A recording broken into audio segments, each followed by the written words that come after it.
Is Kenny, and this is James. No picture. Yeah. Okay. Yeah.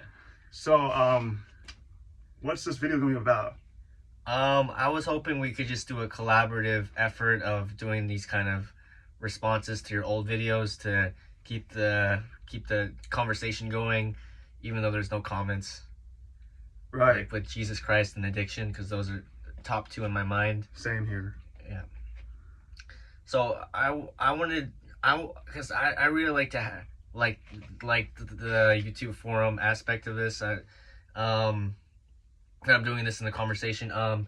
Kenny, in my world, we go to church every Sunday with my brother, and these Christians, they're all about it. They're devout, and their worship, is really great. I've never been to church, really. Yeah, but with these kinds of people, they just think they're all about. They're fanatics, and they're worshiping, and they're, it brings life back in, like a fresh thing. Like these people just had a baby. It's like. But it's the spirit. They really believe in that.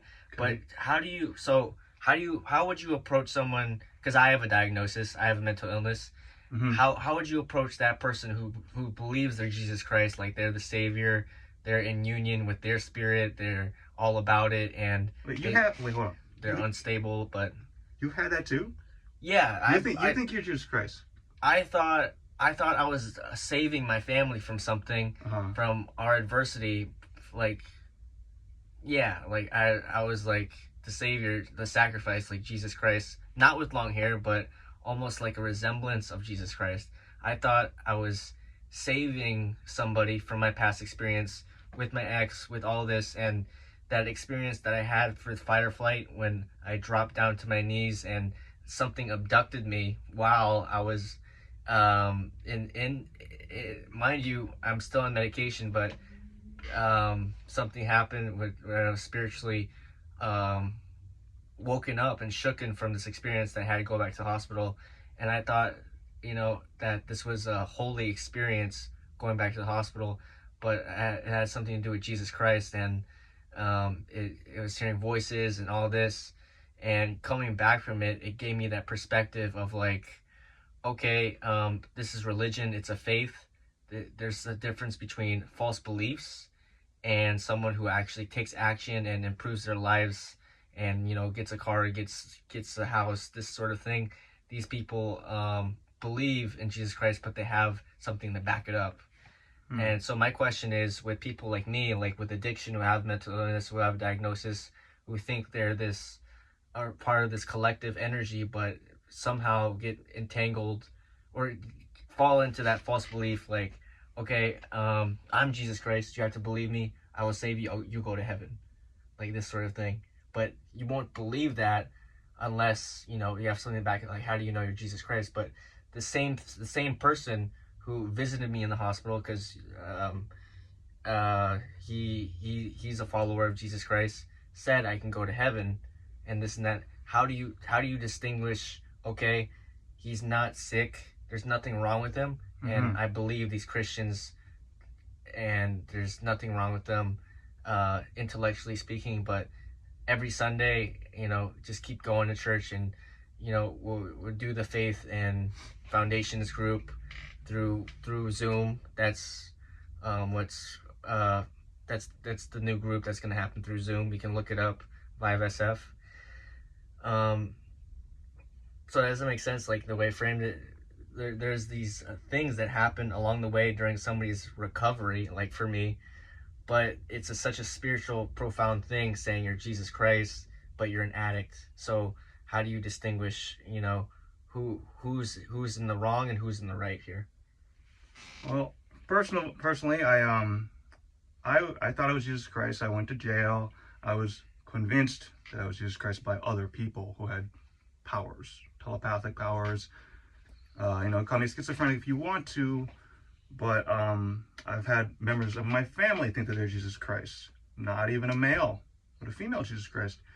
And, there's a lot of technology out there. Voice of God, V2K, voice to skull. Of course, when you meet people who they have extremely high intuitivity, they can answer your questions before you can even formulate a question to ask them. I've seen this in the future. Robert Monroe talks about this in one of his books, Far Journeys, I believe, outside the body or something like that. Outside the body experiences. Yeah, something like that. And he works with the CIA. One thing I do not agree with about the heaven thing, and you could learn about this from all of YouTube, it's everywhere, is that heaven and hell, all of these places are like 5 years. You only go there for 5 years. And then Jesus will tell you to go back to earth and reincarnate, which I have no problem with. It's just when you have all these soul trap groups and anti-reincarnation or whatever these people are who are trying to control you and tell you what happens when you die, I just stop caring. But you talk about addiction. What kind of addiction are you talking about? Are you comfortable with talking about this? Oh yeah, I can get into any kind of aspect. I could talk about it for hours with addiction, but for addiction, it's like you say, like transcending like another dimension. Like, did you just you're right. It doesn't matter what kind of addiction you have. Yeah. It can always be solved through one way, and that's okay. I'll get more in the shot. Yeah, that's good. Addiction is very easy to overcome. Okay. You see all these new agers, they're talking about manifesting things, or it's such a negative thing. That's the main point of the video is manifestation. So I just wanted. Yeah. Manifestation. They're always about like, manifest this, and people are always talking about relationships nowadays and narcissists. People who talk about narcissists are usually narcissists, in my opinion. Actually, that's not even my opinion, that's my family's opinion. That you just never talk about narcissists. I mean, a lot of people do. I have nothing against them. But, yeah. What were we talking about? Oh, about the addictions. Yeah. The new age thing, this whole new paradigm. When I was a kid and I was on YouTube, or when I had Facebook, a very young age, there was no talk about narcissists. There was nothing about blaming people. There was no negativity. YouTube was all about positivity and, get views really easily, that kind of thing. But let me break it down. Break it down. You cannot you cannot manifest anything without demanifesting something. So like, whatever your urge, whatever your cup of tea, whatever habit you have in your life that's not going well and you want to get rid of it, it's not going to go away with negativity. You can't blame it. Everybody says, well, and I agree that you have to replace it with something. But again, that's negativity. You must eliminate all fear. And everybody can say, yeah, I'm all love and no fear. But it's a little bit more complicated than that, and it doesn't really work that way. In what I call demanifestation, you literally have to get rid of something. And because we are all Christ consciousness, we're all Jesus in a way. And we're all 12th dimensional and stuff, right? You have to let go of fear, and you have to say, you know what, I'm just going to, do what I want to do, but I'm going to have to drop a lot of stuff. And people, again, say, well, that's just common knowledge. But really, there's too many New Agers saying, manifest this, drop these people. You can drop the people in your mind. You don't have to go up to them and say, hey, you're a narcissist, you're a crappy person, because these are just people. Nobody's really perfect. But again, I just have to say, de-manifestation and manifestation, they are like two sides of the same coin. I don't even know how to say that. They cannot live without each other. They go hand in hand. So really, that's what I really have to say. De-manifestation is important to manifest anything in the first place. So I agree a lot about the negativity thing, and I still have to work on it to this day. The demanifestation thing, I wanted to connect that with my addiction, because from my perspective, it's really hard to get off drugs, even because your body's craving it, and all these people are telling you, like, oh, it's not a big deal, this and that. And then you have other people who are closer to you saying like, no, it is a big deal. You're killing yourself. And at least, Your brain's searching for dopamine. Unfortunately, yeah. The drugs. Gotta keep doing the drugs or whatever it is. You got to keep doing it. And for me, this is a big part of demanifestation because for addiction, it's like you're manifesting something else, and that would be me. Like, I think I'm manifesting it by smoking it, and you're taking in that energy, and then you're getting that high feeling, and it's like I feel like I'm manifesting something. I'm high. I feel like this is going somewhere with the girl that I broke up with this or something else. But taking away that aspect of the high, it's like, oh, it's this high, but then it's this sudden like drop of grief, disappointment, and all these emotions that I've been kind of like experiencing to block it out with the high, when in actuality it's like just doing a mindfulness technique helps just as much. And where did that high get me? Oh, it got me back to this vicious cycle of addiction where I not only need to pay more attention to what triggered it, but now I have to like it just ended up being this big lie. So my next question for you is like, for mental illness, for me particularly, we've been talking on and off for years, and we hashed it out and we did these podcasts together. What do you notice about, because you were there, I've only been on medicine for 3 years. You were there right there with me during my college. Like, from your personal experience, with me being on medicine for it's been about close to 3, almost 4 years for me, Kenny. Have you noticed any different drastic things in my personality or anything that you've noticed? Because I've been an addict for years. What can you tell me? What's been good? What's been bad about the medicine? And I'll tell you what advice has been working for me with this medicine now that I'm on it.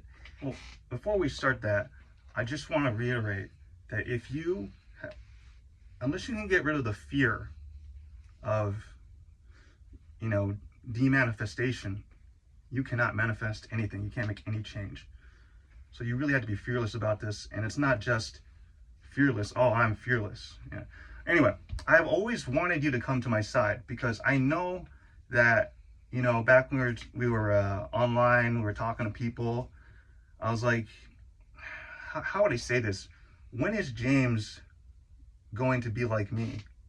Because I know that I've been on medication, man, almost 20 years. Because they hook you on it. Yeah. There's no way I'm getting off this medicine. Yeah, you cannot. I mean, there might be a way if you do. There might be a way. No, but chance. This is my compensation. This is what I need. Yeah, this is unfortunately the route that I have to go with medicine. Well, okay. What was the question again? Oh yeah, I remember. It's only been 4 years. Have you noticed anything different with me or anything? It's been gradual, man. I always known you to be a very we used to be into breakdancing stuff, right? Yeah, like breakdancing, and you're very boy. Yeah, you're very how do I say, outgoing, and very spontaneous. Yeah.